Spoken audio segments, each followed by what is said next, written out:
Pocket Gems here, and can I give you a little bit of an intro on everyone who I'm standing in front of? Thank you so much for attending our Pocket Gems panel on diversity and gender inclusion in the games industry. We're so excited to have you all here and talk about this issue. At Pocket Gems, having a diverse group of games creators is something that we feel is really important, and also creating a space that is comfortable for everyone is been one of our priorities for a really long time. But of course, that's easier said than done, and I think overall we have a long way to go in the gaming industry to make sure that we do have a diverse space. So we put this panel together to talk about some of the issues, and hopefully we'll all come away with some great takeaways that we can use to improve the space for all of us. So with that, I want to introduce the panelists. Sorry, I couldn't memorize all their titles.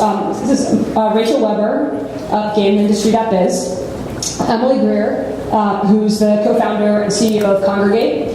We've got Erin Hoffman, who is the game design lead at GlassLab. Summer Loen, who is the chapter president of the National Organization for Women and also is an artist here at Pocket Gems. And Loen Feldman, who's the MD for Girls in Tech in Silicon Valley and SF, as well as the Director of Product and Analytics at Gamehouse. And I also just wanted to give a shout out to Kenny Johnston, who put this whole thing together. Thank you, Kenny. This is great. And with that, I'll hand the mic over to Rachel. Thank you, Kenny. Well, thank you very much for coming today.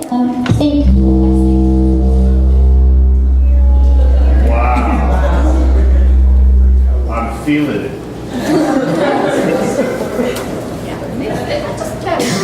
You've now entered the third dimension.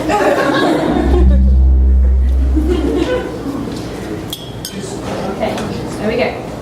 So I think we've got an amazing panel here today, so I think I'm going to start off by letting them introduce themselves, a little bit about their background and how they got into games. So if I can start with Lauren at the end. I just won't turn my mic up. Well, I'll give it a go. Okay. So my name's Loen Feldman, and I'm the managing director of Girls in Tech for San Francisco and Silicon Valley. I am also a monetization consultant for advertisers and developers, and I'm currently the active director of product and analytics for Gamehouse. They're launching Slingo worldwide on Thursday, so everybody that wants to play slots and bingo together in Slingo, it'll be available. I know you've been waiting for it. So a little bit about me. I fell into gaming. My first job in gaming, I got off Craigslist. I was a technical project manager for the American Girl doll virtual world. So that's where I started, and now I am doing business intelligence and analytics to drive product roadmaps and help developers and gamers make money from their creative content. So my name is Erin Hoffman. I'm the game design lead at GlassLab. GlassLab is a nonprofit partnership supported by the Bill and Melinda Gates Foundation and the Harvard Foundation. We're a game studio, and the intent was to bring together professional game developers onto the commercial game development space with learning designers and professional analytics people from the education world to create sort of next generation data-driven educational games. So we do a lot of big data-powered platform analysis of using player behavior inside of games to actually feed back information to both teachers and kids and players about their performance, to actually give them a real-time estimate of how they're progressing in a particular competency of learning. So before GlassLab, I was at Zynga for a year. I worked with Human Nature Studios on WWE Universe. I worked for Konami on, that would have been Go Pets, and Kung Fu Panda World for DreamWorks, so kind of all over the online game space before getting into learning. My name is Summer, and I am the chapter president of the San Francisco chapter of the National Organization for Women. It's an advocacy organization, so we do a lot of work around equal rights on the legislative side, as well as like social and cultural events. And I'm also an artist here at Pocket Gems. I started out in games, also getting my first job off Craigslist. I entered an ad and started working at a small company called Water Cooler Inc. And it was like a small company in Redwood City, and then it turned into Gamehouse. So I was there for a couple of years, and then have been here for about 2 years. And I'm Emma, and I'm the co-founder and CEO of Kongregate, which is a browser games platform. A little bit like YouTube for Games. Any independent developer can put games on there. And then we add social community layers, and including a platform for in-app purchases, which actually drives most of our revenue. Just last year, we launched our mobile publishing division, which is also doing well, where we work exclusively with independent game developers to make them successful in mobile in a more or less unforgiving environment. I completely stumbled. Well, I'm not going to say I stumbled into the game industry because I volunteered to be in the game industry. But it was very off path. I came out of college with my Western Eastern European Studies degree, not knowing. Really close. Really close. Okay. And not knowing what to do, and stumbled through book publishing and then into catalog marketing, which I love because it was before, big data was a Silicon Valley thing, it was a catalog thing, and I spent a lot of time doing A/B testing and data modeling and projecting the future and all these things that is actually completely the way everything happens now in the last 5 years, but I was doing it 15 years ago where I mailed people disks of my analysis back and forth with workers because the internet didn't work yet.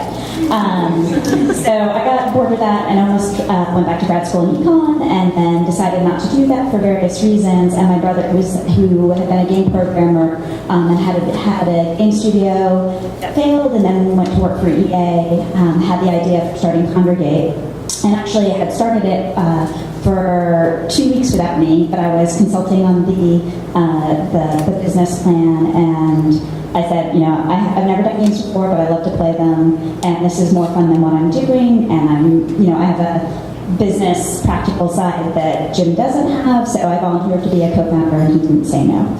That was 8 years ago, and now I've done it. So my only game experience has been at my own company.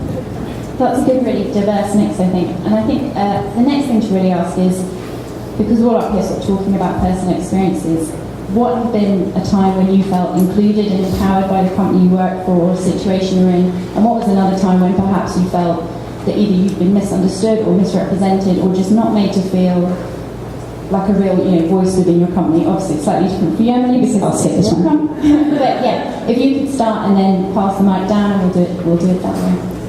Yeah, so I think this question is, really different for me. Not only did I, start in the game industry at the founder level, I founded it with my brother, which is just a very different relationship you're going to have than with some other, any other kind of male. I mean, we disrespect each other, but in the way that siblings do, and it's very mutual.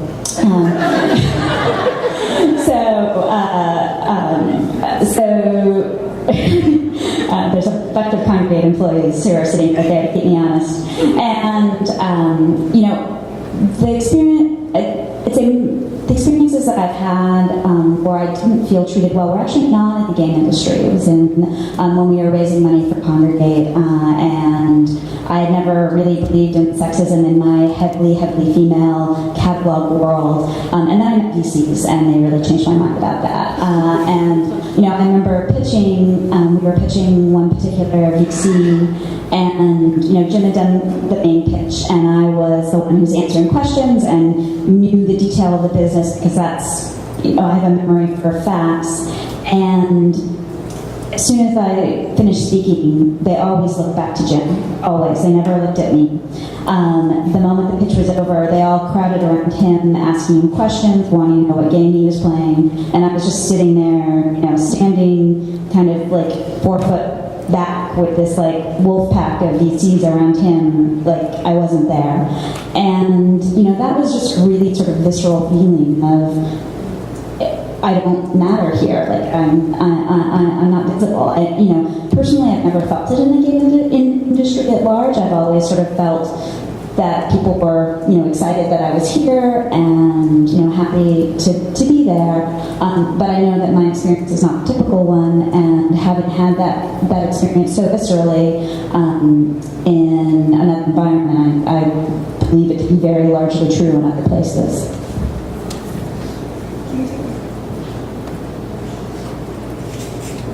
Take off the exciting air jewelry. Okay, sorry. Cool. Well, I think the most positive game experience I've had has been at Pocket Gems. So I came on as an artist 2 years ago, and I worked on a game called Paradise Hope, and it was a game set in an island. And so we have a lot of really cool, really interesting characters that come to the island, and one of the things I noticed was that it wasn't a really incredibly diverse group of characters. So I started working with a content person, and she started ordering characters that were of different ethnicities and ages and different gender representations, and that led to a lot of us talking on the art side and talking about how we could export that to different games, and that led to this character wall that we have up over here. And what it is it's a collection of different characters in our games. And underneath each of the characters is a title that character actually doesn't have in the game, but it's a mishmash, right? So it's designed to make you think about the possibilities of what faith could fill what role. So my favorite one over there is a Roman soldier that says, "I'm your BFF." So it's things like that that make you reevaluate, I guess, what kind of characters you're putting out into the world. And what was really cool about this was that everyone at the company has been really supportive and really on board with it, and I think it really speaks to the people that work here. So it's been really, really cool. On the less positive side, so I was working on the Facebook version of the game, The Godfather of Five Families, and I came on at the beginning, and it was 3 game designers and myself and some engineers. I think I was the only female on the project. And they were talking about the game design, and they weren't going to put any women in the game, which I thought was a little bit strange. So I advocated for women to be put in the game, and it was a bit of a struggle. And as more artists came on, they also advocated for women to be put in the game. And the original argument for not having women in the game was that, well, they weren't really in the movie, they weren't really powerful in the movie, so they're not really going to be powerful in the game. And the movie came out, like 40 years ago? So more and more was pushed, and women became, players in the game, they became characters in the game. Am I turning this off or is it? Sorry, okay. They became characters in the game. And so by the time that we looked at the build where there were actually characters that you could hire, and they were actually functional in the game, the designers had made them the least powerful characters, or the least powerful people you could hire. And that was just a really big indication to me of what these designers felt was the value of women in this industry and women in this game, and what they thought that their player base, how they felt their player base saw women, just really not important. So it was really not much good for me. Okay. I think it's strange, but the most included I've ever felt is also where I am right now, which is in the education space, in part because the education world is so incredibly diverse. It's also, it's not diverse just in terms, I think you kind of talk about diversity lately in the games industry in terms of gender, but it's diverse in all directions, in racial directions.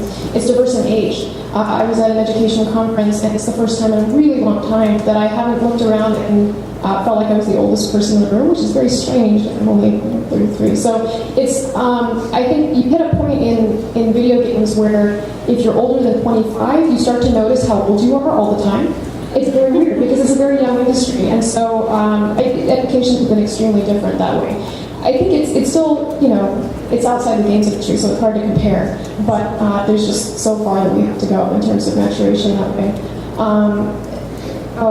Horror stories. I kind of hesitate to tell some of the, because I started in games in 1999, so I can say now that I don't believe for me that it's ever been better than it is now. So there's been steady progress since then. The first game I worked on was a console game where I was the only female developer on a team of about 40, and my manager would joke around with the other guys, and they're incredibly poor humor, basically. And he would kind of shout every once in a while, "Hey, hang on, there's ladies present," which he was referring to me, kind of just basically pushing me outside of that group in a very well-intended way. He's being very friendly, but it was extremely othering. It just pointed out, "Hey, look, you're the only woman in the room." Same game had a producer on the publisher side who asked me if I wanted to have a career like Stevie Case at the time. I don't know if any of you even remember Stevie Case, but for one thing, it's like there's so many things wrong with that statement. One of them is that you don't respect Stevie Case as a legitimate game developer, and on top of that, referring to the fact that she was in Playboy recently, and you're in a position of power as a publisher, talking to me at 22. You know, it's like super not cool from every direction. But that kind of stuff, unfortunately, has gotten rarer and rarer. So for me, I kind of have a unique standpoint. I was a fine arts major, and I was really into technology-based art. So I decided I was going to learn how to code because engineers didn't understand me. And so the thing that I've noticed most across the board is that when I start talking technical, people look shocked. Because usually I'm just like this little girl who smiles and tries to entertain and tries to get along with everybody, and then I'm talking about databases and APIs and why they actually don't need 4 weeks. They could probably do it in 4 days, and if they can't, I will do it for them. So the reason that I bring this up is because I don't feel excluded. I don't think that anyone as an individual, well, individuals have made me feel badly about myself, but I think as the managing director, there's so many people of Girls of Tech, there's so many people who reach out to me who want to give women opportunities and tell the story of the surprise, because it's not just men, it's everybody. So what I've experienced and observed is that there's just a general cultural, gender, digital divide in the world. It's not just isolated to games, it's not just isolated to women, it is a cultural undertow that everybody has to push through. And that, for me, has been the greatest observation, is that we can't point our fingers at one group of people has the other group of people feel excluded. We're all guilty, and we're also all victims. So how do we, and hands up if you want the mic or you want to jump in, then we'll pass it around. So how do we, as individuals, and then as a part of bigger companies, how do we make a difference? How do we make it better for the people that are coming next, or the people that we work with? What are some of the best things that you can do, in your opinion, to make your company aware, to make people aware, to make games a better place? Yeah, we'll have to do like the magic sort of talking sticks. Just pass it up until the spirit, don't drop the spirit stick. So I think one of the biggest things that you can do is just be conscious of it ourselves and articulate it whenever we can. I think the vast majority of people have goodwill and good intentions, but are deeply unconscious of the habits they've gotten into and the way that they think about it. I'm not completely sure this is causal, but historically Kongregate has been about 30% women, which is not wonderful, but for the game industry is not that bad.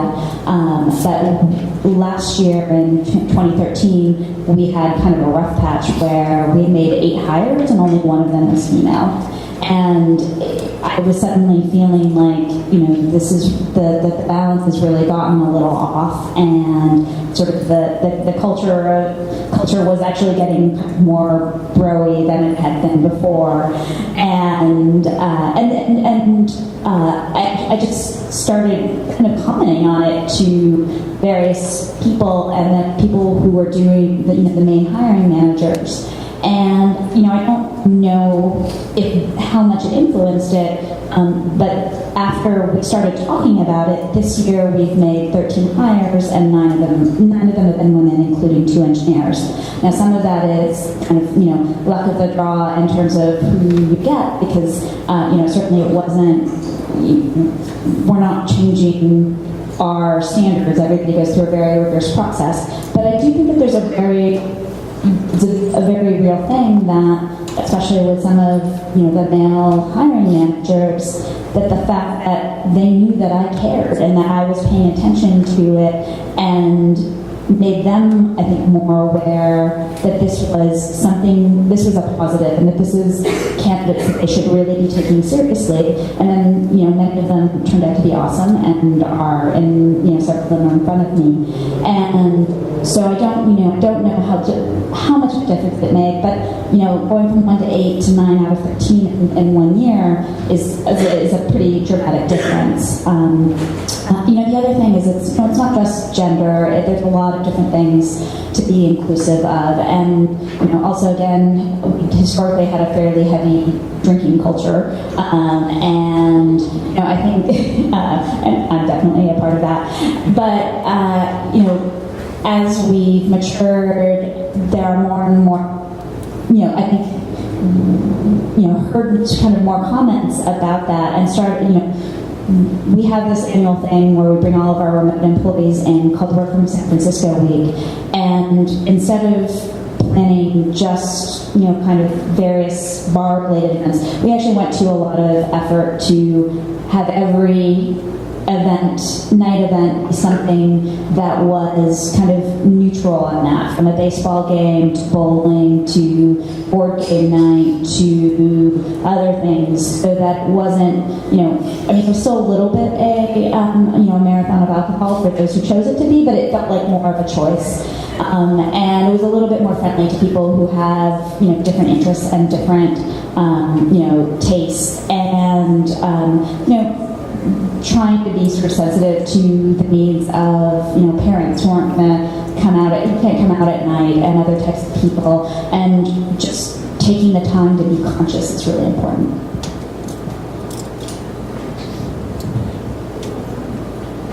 I agree completely that it comes both from leadership and from hiring, and I think it's about consciousness in both of those things. And also, I think being aware that you need to keep places open in your company for young people in particular, because I think where we get into this gridlock is where you're looking for somebody with 10 years of experience, and if the industry historically has not been diverse, you're very limited in who you can hire to that spot.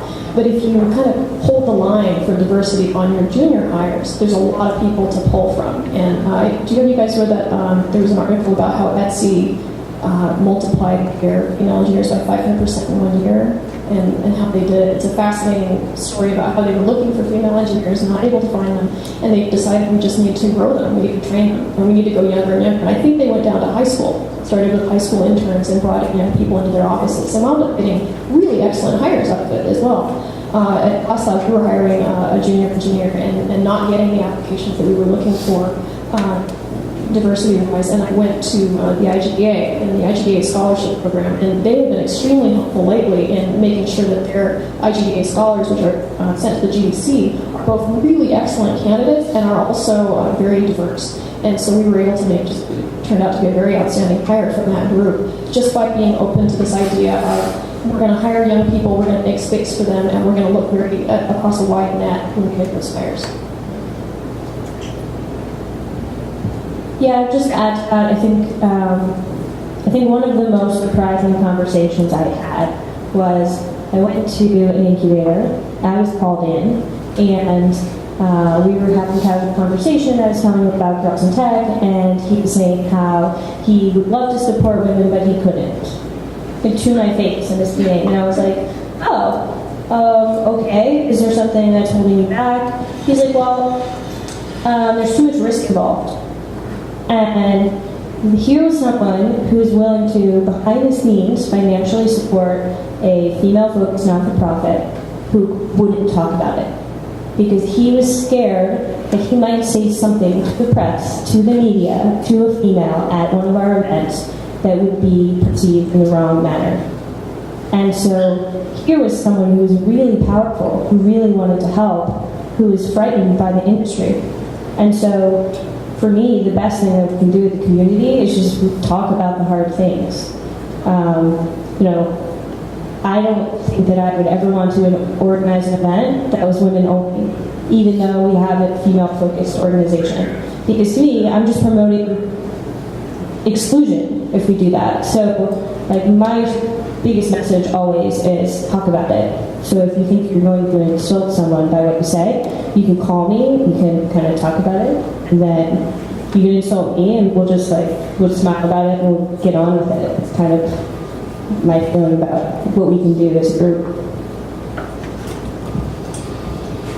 Kind of building off of the comment that you made, I think another thing that you can do is also the products that you create. You're probably not going to attract a diverse group of people if you're not creating a pretty, friendly product or a product that's attractive to different groups of people. And it seems like one of the challenges to making something that's a little more outside the box or something a little more innovative is the perception of risk. And that same thing of being perceived that you're, doing something offensive, or maybe it's not going to be popular, and not really knowing how to respond to that when you get negative feedback because you get a certain character in the lead. And I think the Cheerios commercial that aired a while ago, where it was an interracial couple with a child, I think they did a really good job of responding to the negative feedback they got, and they talked about it. And then talking about it really blew the door wide open and showed people that, yeah, there is a negative reason that, there is a lot of negative backlash for this, but when they talked about it, they got, an overwhelming positive, support. So I think that's a really good lesson for us to, take risks in that regard. Actually, I wanted to add one more thing to what Erin was saying. Is actually, a lot of our female hires have been people who have no history in the game industry, and many of them actually had no intention of working in the game industry. We just sort of reached out. Our creative director was somebody that I worked with in the catalog industry, and we recruited her. We have a lot of employees that we've gotten from hiring our players and our volunteer moderators. Those have been heavily female, and some of them are on the community team, but some of now product managers and other things. We have a marketing person that we hired who was a former teacher and didn't loved games, played games all the time, but hadn't thought about it. But she was friends with an employee and who suggested she come in for an interview. So I think only a couple of our women hires have ever had any game industry experience. So it's important to reach out in your larger community to look at people who have skills that would be applicable, but and like games, but have never thought about it. Games is a passion industry, so a lot of there's a lot of people who show up to work, who show up and are looking for jobs because they love games, and I don't think that as many women do that, so they get crowded out. But there's so many women and other minorities of different kinds who we should be reaching out to that we may well know in our personal lives, and that's a great way to recruit more broadly. I mean, from what you've all said there's been examples of times when you've seen something wrong and you've wanted it addressed, or you want people to talk about things more and like let's get it out in the open. So how do you, both the people that are sort of in executive positions and the people that you work with and work for, and how do you make sure that everyone feels like they can address those things, that it's a sort of safe space where they can come to you and say, I think we need more diverse characters, I think we're not hiring the right people. How do you create an atmosphere, or what do people need to do to make you feel safe so that you can bring those things up and not worry about being labelled, the troublemaker, or oh, she's always talking about that stuff? I think every company is healthy if it has a culture of respect, and that is where you look at every individual and every job position as somebody who is your equal and has a valid point of view, whether it is yours or not. And if you come from a place of respect, you can say just about anything. You can have just about any kind of argument, and that's something that is, I think, we try to work on every day in terms of how we communicate with each other, whether it is about issues like this or whether it's just game design and business decisions, because it's just as important in that. If you're not doing it consistently, it doesn't it doesn't matter if you're doing it about some things or others. It has to be a respectful workplace, and I think that's very healthy. And just, I think also if you're willing to talk about hard things yourself, that sets an example.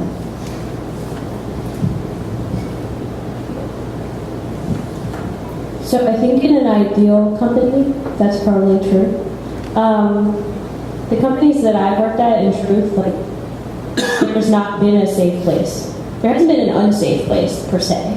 But there's always political undertow at studios and big companies and small companies that you have to kind of conform to. So as a team leader and as a collaborator, I try to make space to have private conversations with everybody and to reinforce this notion of trust. So as a group, if we can acknowledge that individuals are having a hard time talking about hard things, if we make a place for them where it is actually safe. So not necessarily in creative jam and not in a roadmap building meeting and certainly not in an all hands, but maybe in a one-on-one where you as a leader or as a friend or as a colleague, you see someone who is experiencing some sort of pain, emotional or professional pain, and you make time for them one-on-one. It doesn't matter if you're an executive or if you're an intern, right? It's about these relationships one-on-one, and it's really about contributing to cultural evolution as far as I'm concerned. Yeah, I agree completely. But I think I would say also from a design standpoint and products, I think you can actually make an argument that it is very irresponsible from a business standpoint to invest all of your energy in one narrow demographic. That demographic is going to shift eventually. And I think in a lot of cases, even in environments where they may not be predisposed to consider diversity, we will listen to money left on the table. And so if you can make a discussion about that, and also if you can frame it in design terms of who are our players, do we really understand our players, what assumptions are we making about who's playing? It's funny, in summer you mentioned The Godfather and No Women, because I worked for a short time on Mafia Wars, and there were some hardcore female Mafia Wars players. They were intense. They had elaborate spreadsheets, and they cared a lot about that game. So often, if you think that your demographic is, oh my gosh, the spreadsheets, it was incredible. Yeah, it was amazing. And so often, from a design standpoint, we're making a lot of assumptions about players. If we don't actually talk to players and have discussions and really dig into what players are, we won't really know. So you can frame that discussion from who are we excluding, who is not buying our products as a result of the assumptions that we're making, and how do we innovate in the direction of having a good market. So, as part of that, do you think that companies need to be very aware about how they're presenting themselves, not just through their content, but in the games press, in the marketing they do, in the way they act at consumer shows? Is that all part of the package that people need to be thinking about? Yeah, I would say absolutely. And that also feeds directly into hierarchy too, because you are going to get a lot of the same usual suspects if your demographic is a certain particular narrow thing.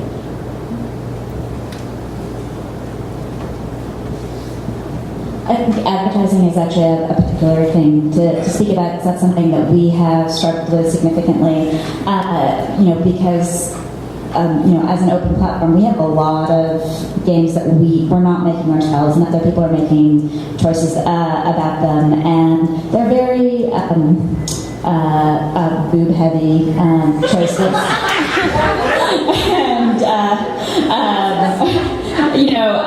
And we've had discussions with developers about you need to put more clothes on your main character. We're not comfortable with this. We take and we have serious discussions of that are group discussions of, is this okay? Does she need to cover more of her thong? And very sexualized stuff. But it's not our game. But we have to have standards about that.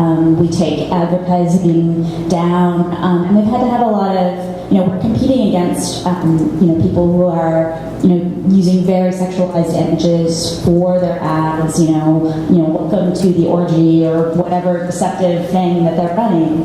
And, we're pulling it down off of our site and we're competing against them, and we've had a conscious discussion about what's okay, and I'm not going to say there are no boobs in our advertising.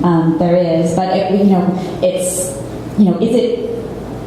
never anything that I'm uncomfortable with, and I actually think, I think the whole team is behind this, but it was very much, I said, there's a line here that I don't want to cross.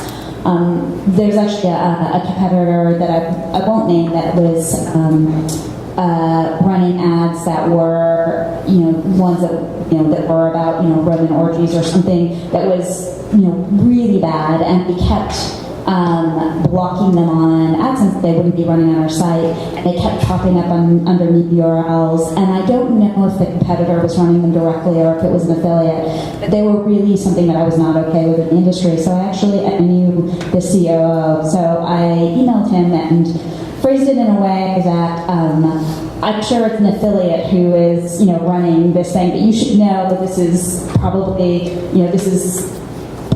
negatively affecting your brand.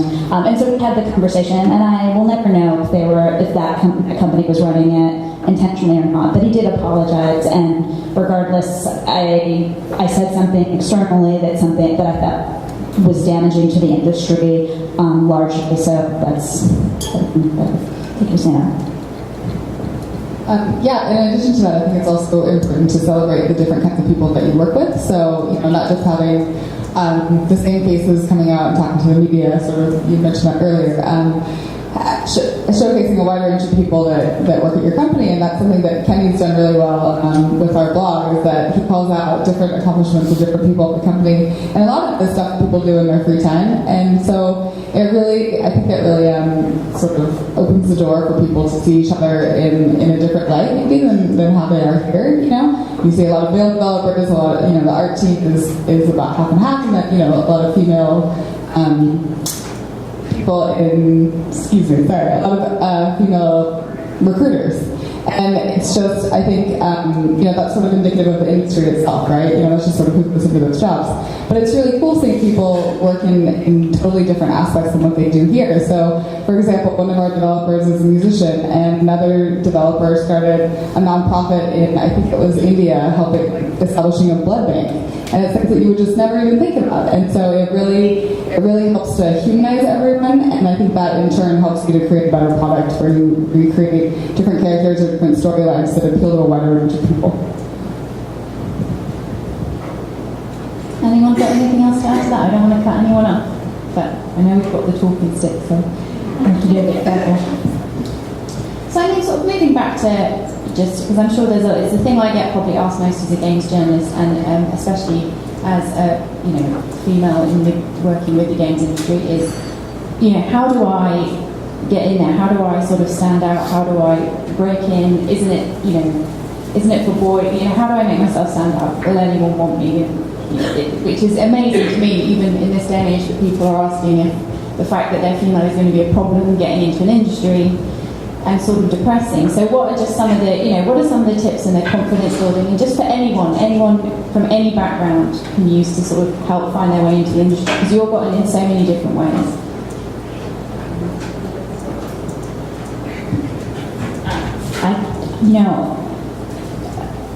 I don't have any wonderful things except for, I don't have anything to say. I'm sorry, I shouldn't have said. I think the most important thing you can do is not put yourself in a bucket thinking that the other person is bucketing you. So I think a lot of times I've had conversations with people who are looking for jobs or who are practicing interviews, and I get sense that they think that I think something of them before I've even had a conversation with them. And I'm guilty of it too, right? So I prep for an interview or I prep for something and I'm like, oh, what do I wear? What do I do with my hair? Like, is this appropriate? Should I wear heels? Can I wear sneakers? Right? And these are all like conscious decisions I'm making because I'm assuming that when somebody looks at me, they're going to think a certain thing. And I want them to think something. So if you do that before you give the other people a chance to get to know you, then you're punished, like you're cutting yourself off at the knees. So be confident in what you know, and more importantly, be confident about what you want to know. Because when I look to grow a team, I'm not only looking to help my agenda, I'm looking to help a person succeed in their career and in the future. And I think everybody sitting here would say the same thing about any healthy company. That's what leaders are looking to do. I think that as individuals, going back to what you were saying before, what can individuals do about diversity? One of the number one things individuals can do is talk to young people, and very young if possible. Like I think you can go all the way down to elementary school, and that's where we're setting the foundation for how people have expectations about what they can be when they grow up. And we're still at a point where it's changing rapidly, and we work a lot with middle school students with GlassLab, and there's been a radical shift in the past 5 years even in terms of girls don't think twice about whether they should be picking up an iPad and playing a game on it. It's just an assumption. So that's going to help the environment, I think. But what I tend to try to tell young developers, especially, and including girls in particular, but also all kinds of people who wouldn't ordinarily think about going into game development, is think about game design as an artistic medium. And think about, we talk to teachers about, can you think about a video game and designing a video game the same way you would think about writing a novel or creating a diorama. It's an expressive art form that we should be encouraging in very young children. I think that will kind of have a lifting effect overall. And the young people who kind of have that, like, how do I break in? What do I do? I frequently tell them, don't break into the game industry. Just make games. Start making things yourself. Because particularly at this age, you can have an excuse not to just pick up something and start making a game from it. Begin with board games. Check out Loen. Check out a lot of places where people are making games by themselves that can be really terrific. And that's where the strongest game designers, I believe, are going to be coming from in the future. Young game designers that we talk to, we will also tend to say, why should you expect someone else to do what you want them to do, to make the game for you? You have to kind of prove that you can build it yourself. And I think the more that we create the expectation that games are can be a single creative space, the more we're going to get both better game design and a much more diverse range of people making games. Do you think it's really the indies that are going to be the ones that lead the charge on this, on making games more inclusive and diverse, and sort of smaller studios, smaller groups, and then the sort of the bigger studios will follow? Do you feel a responsibility to be part of that wave? I think so. I think that's where we're seeing a lot of it now. I think that the indie space in games has become a very particular genre, which is interesting. It's old enough now that it's its own thing, and it's kind of now having its own challenges with regard to diversity, as kind of they inevitably will. But I think that there will always be these new waves. I think the kids that are playing Minecraft now are an incredible new font of creativity in terms of what they're doing inside of that space. It's almost like they're rejecting a lot of the big commercial things that are being projected at them and saying, I don't want to play Call of Duty, I want to make Call of Duty in Minecraft. And that's fascinating. So I don't know if that quite answers your question. But. No, just because I think it's interesting that certainly for me the diversity I see in content and people tends to be the smaller indie studios, and I'm not sure if that's because they're representing themselves better and representing their staff better, whereas a bigger studio will maybe put like one guy forward every single time. Yeah. So I'm just interested if that was also your experience, that it feels more diverse in the smaller studio or not. But I think it's just conservative math. It's these big places, they can have make a very precise guess of who's going to buy, Call of Duty 8. Whereas this thing that doesn't exist for an audience we don't know is there is just terrifying to them. Whereas for an indie, the risk is much, much lower, so you see a lot more creativity. Well, I definitely look forward to the times when people are less risk averse and we see more and more creative stuff. So I think, we've covered a whole lot of stuff here, and I guess a good question to ask is, do you feel like it's getting better? Do you feel like we're really getting there and that we're going to see more and more changes at an accelerated rate? Do you think awareness is helping? What are some of the things that are sort of making you feel like we're making progress? I get emails every single day from people I don't know asking me if they can help girls in tech grow.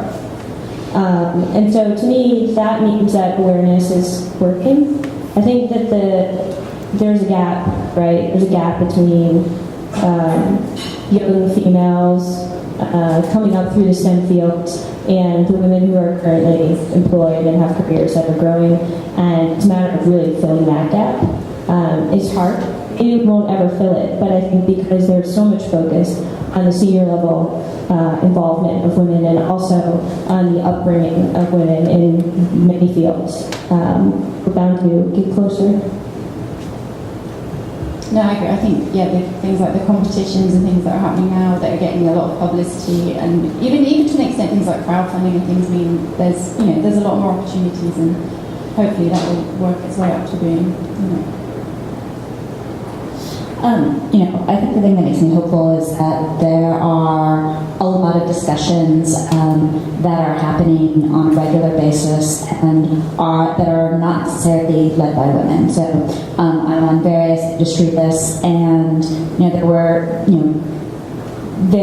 sort of kerfuffles about the GDA parties, etc., like that they started, that the men started the discussion of it without it being any one of the females on the list, and various other things where I see not just women representing themselves, but men being conscious that this is an issue, and I think everything begins. Without consciousness, there's no progress, and the fact that we're having the discussions about female characters in various console games is actually really important, because even though there can be creativity, etc., in other parts of the industry, ultimately that is what sells, and it's also what a lot of other people are then copying. So the more that is diverse and successful, that's important. Even if it takes another 2 to 3 years before we see more female characters, which given the console game cycle, that's likely, the fact that discussion is happening, I think, is really important. And even with all sort of the horrendous negativeness that's been happening on Twitter, etc., it is a conversation, and I think that's tremendously hopeful. I think also in addition to just the gender improvements in gender, also just the advent of GamerX, that conference is just it's so inspiring. It's really great to see people just saying like, I don't want to keep waiting to be part of this industry. I don't want to keep feeling marginalized, and people just taking it in their own hands, and that's just spreading. So yeah, I don't know. I hope it happens faster. Like I think most people here do too. And yeah, it just seems like the way to do that is just to keep talking about it and keep advocating for it, and not just advocating for yourself, but advocating for other groups of people that you see that might be, misrepresented in games or totally excluded, altogether. Just really working together to make a more inclusive, industry for everyone. Well, I think that's probably a good point, unless you're... I was just going to say, I thought that the success of social games and the 1999 downloadable, very female-oriented games and all of that. There's been a lot of it's a little bit of a separate industry in some ways, parts of the mobile industry, but there's a lot of money that's spent by women, and the industry, male biz, is very aware of that. And I think, as women continue to spend, that will continue to drive the change in the industry. Yeah, I believe on mobile, actually, women are now the biggest spenders, so, take our money, make games we like. Even if it's Kim Kardashian. And on that bombshell, I think that is a good point to open for questions. We've got an amazing panel up here with experience in all different parts of the industry who I'm sure are willing to answer your questions about anything, even Kim Kardashian. So, if you've got anything to ask them about, their advice or their experiences, or, even situations you face and how they would advise you handle them, and putting you under a lot of pressure, guys, but you're amazing, so I know you can handle it. If you just want to, sort of put your hand up, yeah, go for it, and just shout. Hello. So thank you for the panel, and I'm kind of glad to see a panel that has all positive experiences for the most part. Usually when we get other women in games panels, we have a little bit more of a rockier experience in the industry, more horror stories, and one thing I find that's very common is that a lot of people feel scared to say their story because of possibly getting fired from their job, misrepresenting their company, things like that. So I kind of wanted to ask you all about unionizing and labor issues is kind of like a no-no thing that we talk that in both the tech and games world. And I was kind of curious if anybody has thought about labor protection and people who will be taught, can speak out at their jobs and not have to worry about getting fired for maybe saying not being a culture fit, which is a very often, an excuse for women who or other minorities who make a mess at their company. And I'm kind of curious if you've heard of anything about, efforts to unionize or things like that you all can share with us. I'm an equal CEO capitalist, so I don't crush any union. I mean, one thing that I would say is that the federal laws and state laws are actually fairly substantial on this, and if a company were to fire somebody for speaking out on issues like this, that individual would have a lot of redress. Now you have to go through a lot before you get to that point, so it's not something that I would recommend. But I don't think it takes a union for an individual to have protection. But the fear of speaking out is something that is very real. I told you only a little bit of the tip of the iceberg on the stories related to venture capitalists that I felt, and I said nothing about it except for to my brother and to my family until after Kongregate had been sold, because we might want another round, and I didn't want to be the person bad-mouthing people who might give us money that we needed, and that is a very real and direct thing. And even now I'm a little, I've been working up to sort of telling stories that I have, because, who knows, someday I might need it. And that's a very difficult thing that I don't know the answer to. I sort of drawn up my courage and started talking, but, if TechCrunch wanted to interview me, I'm not sure I'd say yes. And that's sad that somebody who is generally brave and has had an exit and very success is still nervous about talking, and I don't know what to say beyond that.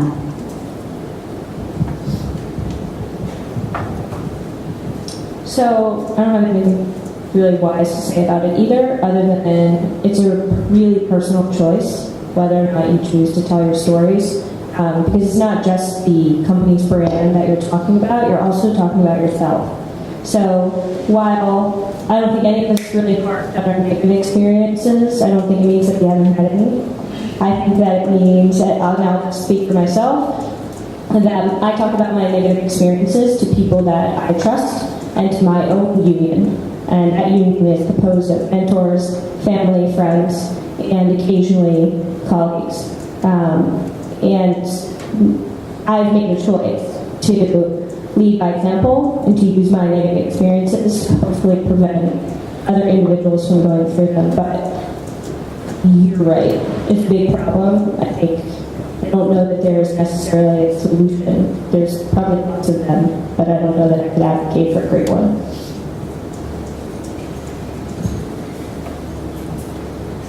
Any more questions? So my question is for Erin. You mentioned your negative experience. I was wondering, what would you feel comfortable in that situation? Like when the guys were just like cracking jokes, would you just like to be one of the group and not be mentioned, or would you like them not to be making those kind of jokes? What would make you feel comfortable? That's a very considerate question. Thank you. I thought about that sometimes.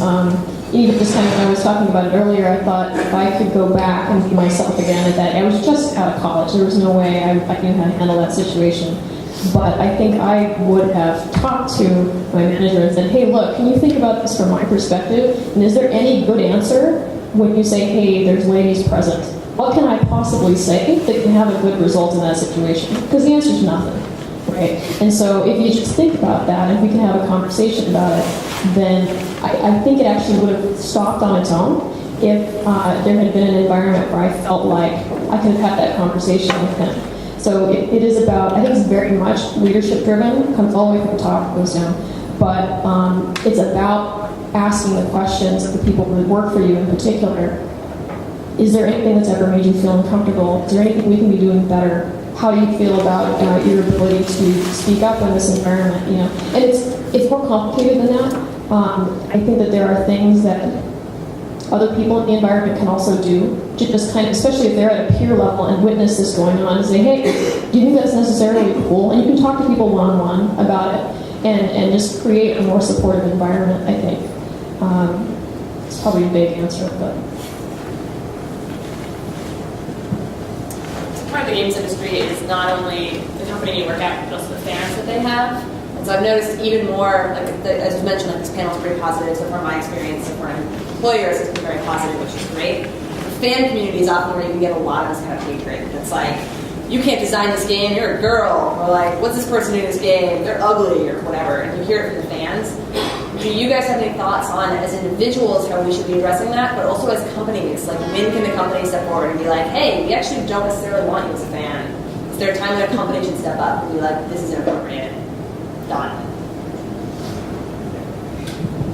So I think, like I've mentioned like a million times up here, like I think the content of your game really speaks a lot to that, and I know you can get serious backlash to that.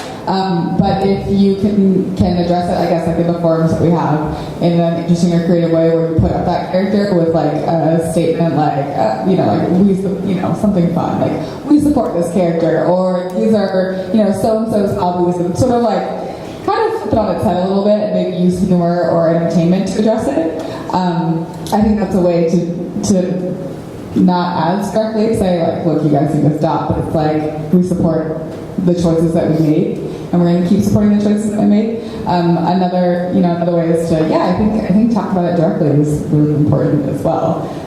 We're all talking about this, and a lot of us have had really negative experiences, but from the tone of some of the questions, it feels like a lot of us are really uncomfortable talking about it, and it seems like we need to be a little bit more open about what's going on and expect that people are going to hear us, in a more positive way or more receptive way.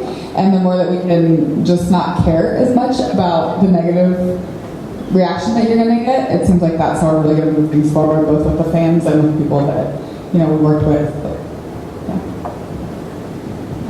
So, we have open chat, so we have an unbelievable opportunity for fans to make negative comments about all sorts of things. And I think actually my feeling about this is a little bit what you're saying, which is looking at all the broad spectrum of negative behavior of fans on the internet. A lot of it is driven, some of it is driven by sincere beliefs, and a lot of it is driven by a desire to push buttons and piss you off and get as much attention in any form as is possible. So I think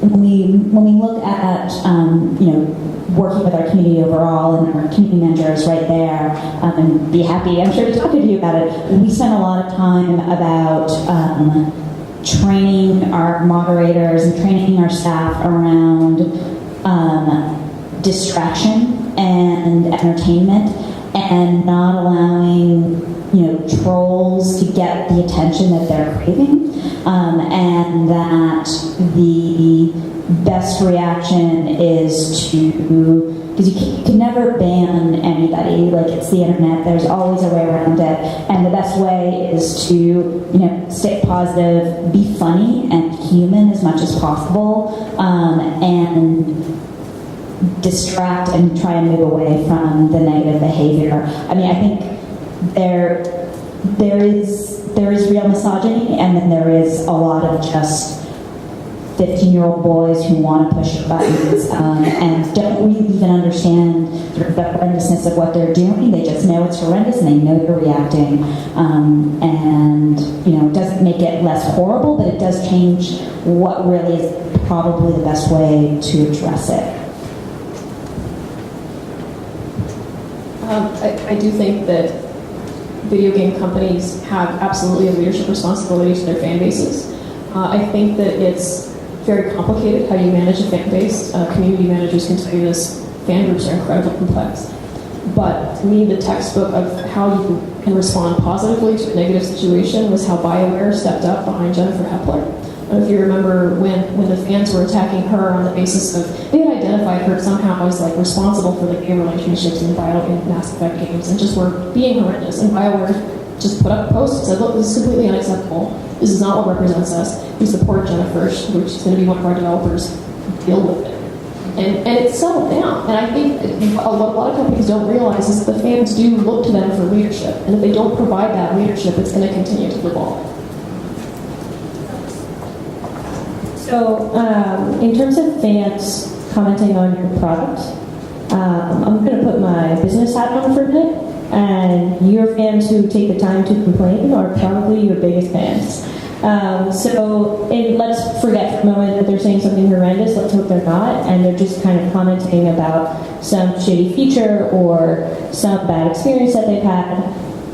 In my business, from my business perspective, those are the users that you need to pay the most attention to, right? Because in some cases, they might just be like a super addicted, dedicated fan, and you just want to make them happy because they influence your community. In other cases, maybe they're spending a lot of money. Maybe they're one of your whales, right? So it's a case-by-case basis, but in general, if somebody's complaining, then they're definitely involved.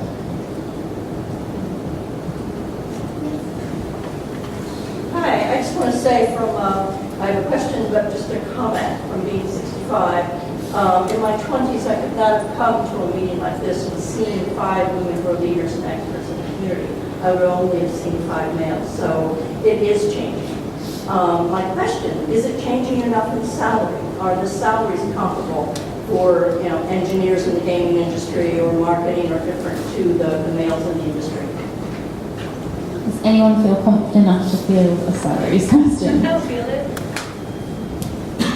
Learn to negotiate. So I started as an engineer, and my first salary, looking back, was minuscule. I had a really good relationship with my father, and he taught me to negotiate. And when I was working in a gaming studio, I was in New York, and I got recruited by a company out here. It was Rockyu. And the biggest conversations I had with them were about my salary, because I finally had something to negotiate, which was my geographical location. And so you're always going to be challenged to compete for salary, regardless of who you are or level you're at. But if you have confidence in your negotiation skills, then you can probably, hopefully, get what you deserve. I'm sorry, can I add a quick comment? I'm a terrible audience member. When you look on Glassdoor, it puts all this, it's actually pretty good about putting salary up and walk into your company knowing what its average salary is. So just check Glassdoor before you walk into it. Yeah. And I was going to speak to that as an employer, that absolutely negotiate and absolutely state that it's important to you. Again, as a vicious capitalist, I'm not setting out to underpay people, but there is some level at which, the person who's pressing more about their salary is likely to get the raise earlier, and there is a general pattern, even in a place where people are comfortable and it's a woman leader, that the women are complaining about their salary less. And it's important, and I try to sort of reach out and think about who is underpaid, independent of what they're saying, and who needs a raise, and think about it broadly. But I can't say that it doesn't influence me. So, feel confident that you're not undermining your position that it is just an important part of being, representing yourself in your company, and other people are doing it. And there's a bunch of women here, I'm sure, who can ask me for a raise next week. So one of the biggest troubles that I've seen is that, well, the statistics of the number of writers from the SME areas, right? And so a lot of the initiatives come from normally organizations or government, and I don't see as much like, companies in big initiatives. And so is there something that companies, especially game companies, could be doing more that you think is like, you think that they could be doing like at this point very easily, like there are great ideas that they should be trying more in this area? So one thing that I think that's actually been really great that happened recently, and there must have been some pressure to create it, but a lot of companies in the Bay Area have been publicly releasing their workforce breakdowns in terms of gender and minorities and other representations, and that's a fairly simple thing, but it is, I think, actually really eye-opening and honest. And whenever you release it publicly on a regular basis, you're going to want to make it better by the next year, and you're making your organization aware of it. And I think that a movement to get as many companies as possible to publish those numbers it would be a really great thing for the industry. Yeah, I agree with that completely. I would actually love to see the community, the gaming community, put pressure on game companies to release those numbers, because for the most part, those are the tech companies that are stepping into that. And I think that the gaming industry is lagging behind places like Google and Facebook that are being open and transparent about their numbers, because I do think that those numbers would move people. The statistics on STEM graduates, at least in technology and computer science, are pretty troubling for women right now, because if you look at the numbers, there were many more CS majors that were female in the 80s and 90s than there are now. We've seen a gigantic drop, and I think we need to try and figure out why that is. Why, as an industry, and that's where we were stopping people, and then it had a chilling effect on women even enrolling in those CS programs. So I think that there's something about the atmosphere of technology itself that's keeping out even up at the STEM graduate level. Yeah. One other question, we've been talking a lot about women, but I also wanted to step into diversity a little bit. So, background, I was a teacher, and one of the things when I taught first grade, we used the Good Mythical Reading series, and it tried really hard to get culture into the stories. But it did it in a way that made it really difficult for the children. Like the names, their first graders were barely learning how to read. They have names like Ladasha or some crazy name that I can't even pronounce as a teacher. I'm looking at it like, oh my goodness, sure, that's what it says. And they would introduce, cultural words and stuff like that, which in some ways was really great, but in some ways really made the children almost reject it because it wasn't accessible to them. It wasn't on a level that they understood. It was very foreign. And so, especially Erin, because I hew to the fact that you're making games for kids, and educational games, how's the way that we're making culture, we're making our games diverse and reaching out, but in a way that everyone can embrace? So what are we doing there? I think it's a very complex question, and it's one that we've been inside of. We have success stories with our latest product, which is called Mars Generation 1, Archibot Academy. And we hear from teachers pretty frequently that they really love the diversity that's present in the game. We had a teacher who said, you have no idea what it's going to mean to my kids for them to see people who look like them in this game. And when we hear things like that, you just think, oh man, that's as good as we can get. And we have artists who specifically, intentionally created that, and we're very careful about the creation of the art. I named the characters, and it was a problem because, especially for kids, the name does have to be easy to read, but that doesn't mean that you necessarily have to exclude culture. So I had to very carefully select those names with attention to the lexile level. and not, it's maybe not mutually exclusive. You just have to do more work and you have to do it right, and it's hard. It's awesome. Yeah, I think thinking on that as well. Are you talking about like just different cultures, like outside the US, or just like blended? I mean, across. Gaming reaches worldwide, and it does get complicated. I mean, for me, I worked in school in the US, and I guess before my experience from that with kids looking at games where they were, of different cultural descent, or words where they're just like have no idea, they're barely learning how to read, they didn't know how to deal with that. But I did think it's important that we had those things, and I feel the same way in gaming, that we should be bringing in that kind of stuff, but in a way that's more worldwide accessible. We have the same sort of opposite exclusion sometimes, where we're focused very much that our user base is so US that we don't necessarily always think in our games of the other cultures. Like when we do something as simple as throwing out like a social media post like Happy Memorial Day, we're like, Memorial Day? There's just a lot of little things like that where we have to kind of think more worldwide. Yeah, definitely. I totally agree with you. I think also sort of the flip side of that is also assuming that because it is in the US or because it is in like, England or something, that everyone looks the same, right? And so if someone is a different skin color or ethnicity, then they're automatically an other, and that's something that we can definitely do better with. That they're not from a different country just because they don't look the same as maybe what we would typically think of an English person looking like.